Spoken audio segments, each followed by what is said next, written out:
Crisis. One controversial decision is no longer just about 5 seconds. It is now raising serious questions about how Formula One should punish drivers who interfere with the race leader. After the Hungarian Grand Prix, Ralf Schumacher openly argued that Carlos Sainz deserves an even harsher penalty, warning that the FIA could create a dangerous precedent if the case ends here. The controversy began while Oscar Piastri was firmly in control of the race. After McLaren's strategy reshuffled the order, the Australian returned from his second pit stop behind Carlos Sainz and Fernando Alonso, who were about to be lapped. Williams warned Sainz over the radio with a clear blue flag message, but he continued fighting his own race. He also passed multiple blue flag panels, reportedly ignoring 7 separate warnings before contact occurred as Piastri attempted to complete the overtake. The McLaren driver immediately exploded on team radio, calling Sainz an idiot, and although he avoided spinning, he lost the race lead to Lando Norris before later retiring with a gearbox failure. That was only the beginning of the fallout. Speaking after the race, Piastri made it clear he had no interest in hearing any justification. He said it was one of the stupidest things he had ever seen on a racetrack and admitted he simply did not care what excuse Sainz might have. His frustration quickly fueled a wider debate about whether the current penalties are strong enough to stop similar incidents. This is where things change.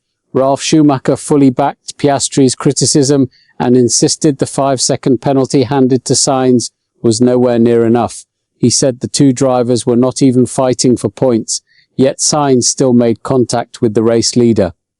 According to Schumacher, that is absolutely unacceptable. He warned that Sainz should receive an additional sporting penalty at the next race in Zandvoort, specifically a qualifying sanction, because failing to act would send the wrong message to every driver on the grid. This changes everything. The former Formula One driver also argued that blue flags are not optional. He said every driver has engineers communicating constantly, mirrors to monitor traffic, and enough information to avoid interfering with faster cars. Schumacher even stated that anyone claiming they cannot check their mirrors while driving is overloaded and should not be racing. That's the real issue. Truck racing I did a little bit of, single-seater touring cars, sports cars, and in his view, ignoring blue flags is simply unsporting behaviour that cannot become acceptable.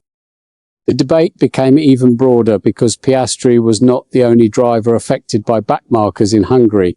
Oliver Bearman was also penalised after ignoring blue flags, while Isaac Hadjar attempted to lap him. Later in the race, Gabriel Bortoleto delayed both Kimi Antonelli and Lewis Hamilton, allowing Max Verstappen valuable breathing room in their battle. Those incidents reinforced Schumacher's belief that the FIA must take a firmer stance before this pattern grows. Now all eyes turn to Zandvoort. Will the FIA leave Sainz's punishment at 5 seconds, or will Schumacher's demand for additional sanctions gain traction? The answer could influence how blue flag violations are judged for the rest of the season, and every driver will be watching closely. And it may not stop here. What's your take on this situation? Share your opinion below, and don't forget to subscribe to the channel for more Formula One updates.